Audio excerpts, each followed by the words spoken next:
का रे भाई होलिया में धमिनिया सुखले बा काती के मरत बारे सो जान रंग अबीर होने धइले बा जाके उछिल द पाखपुर पागल बारे का रे पावन लगता ही ये त का हो गेल होली में सब चलल है भाव से पतहिया चाल से सरवा ज्यादा चढ़ गेल का रे अपनी भैंसुरों के भाव के रंग लगा इस साला नगमनिया कहां बारे सबके लगा ले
का नाम है होली में कैसे रील बनाई। गाना शानदार है, लाजवाब है, होली स्पेशल गजब गाने हैं दोस्तों। इस गाने के जो सिंगर है मुकुल सिंह और शिल्पी राज दोनों मिलके कमाल की आवाज़ दी हैं अपना दोस्तों। गजब के गाने हैं दोस्तों। इस गाने की जो लिरिक्स लिखे हैं, जो गाने का राइटर है बिट्टू तिवारी करके है दोस्तों, जो कि कमाल का लिरिक्स लिखे हैं। सुनो तो एक बार।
गाना रिलीज किया गया है त्रिम्यूजिक वर्ल्ड पावर से। इस गाने को रिलीज किया गया है दोस्तों।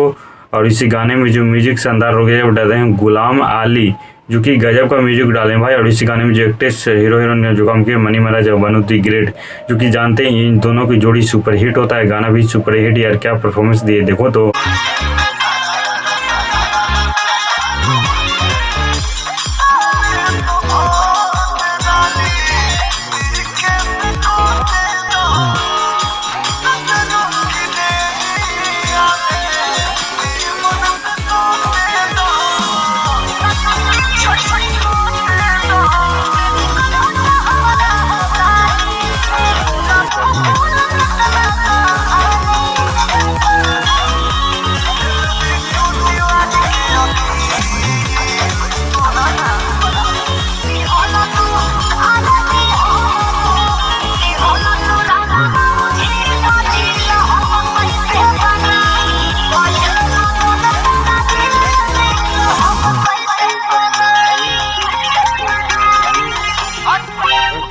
का मीट बनाओ, दारू पिए के बाद ध्यान बनी तो मार लाठी के पाठी बना दे।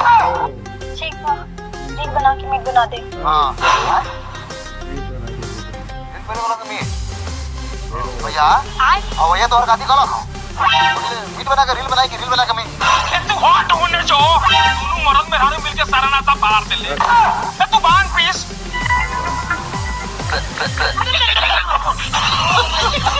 गाना कैसा लगा दोस्तों? अगर गाना अच्छा लगा तो मेरे वीडियो को डिस्क्रिप्शन में वीडियो की लिंक डाल दे दोस्तों, वहाँ से क्लिक करके देख सकते हैं, या तो म्यूजिक वर्ल्ड पावर जाकर वहाँ से भी क्लिक करके देख सकते हैं। गाना शानदार है, लाजवाब है, एक बार जरूर सुनिएगा दोस्तों ओरिजिनल वीडियो। बाकी वीडियो अच्छा लगा तो चैनल सब्सक्राइब लाइक कर देगा दोस्तों, ऐसे वीडियो होता रहेगा दोस्तों। Thank you so much.